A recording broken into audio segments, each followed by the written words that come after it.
ఇంతకు ముందు ఏంటంటే ఇండియాకు ఒక రూల్ ఉండేది, ఫస్ట్ యూజ్ అనేది మేము చెయ్యము.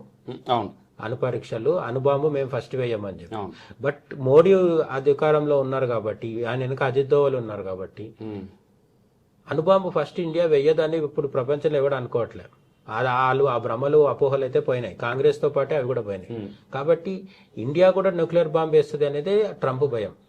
ట్రంప్ పదే పదే చెప్తాడు కదా, న్యూక్లియర్ వార్ ఆపినాను నేను అంటాడు ఫస్ట్ నోరు తెరిస్తే. ఎందుకు అంటే న్యూక్లియర్ బాంబు పాకిస్తాన్ వేస్తే చూస్తూ ఊరుకోవడానికి ఇండియా ముందులాగా సిద్ధం లేదు. ఇప్పుడు ఇండియా కూడా తిరిగి బాంబు అయిపోతుంది.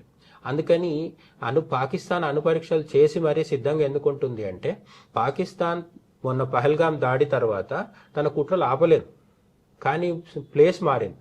ఎందుకు అంటే కాశ్మీర్ ద్వారా కుట్రలు చేయడం సాధ్యం కావట్లేదు. కాశ్మీర్ ద్వారా కుట్రలు చేయడం సాధ్యం కాకపోతే బంగ్లాదేశ్ వైపు నుంచి స్టార్ట్ చేసింది.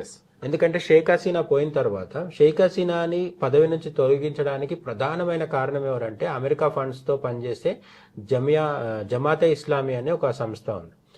ఇది పైకి ఒక ఇస్లామిక్ సంస్థగా చెప్పుకుంటారు, కానీ ఇది యాక్చువల్ గా జిహాదీ గ్రూప్. ఇది వీళ్లకు ట్రైనింగ్ నడుస్తుంటది. ప్రస్తుతం కూడా ఒక 8,000 మందికి 8,000 పైచీలకు మందికి బంగ్లాదేశ్ లో ట్రైనింగ్ ఇస్తున్నారు ఈ జమాతే ఇస్లామీ వాళ్ళు.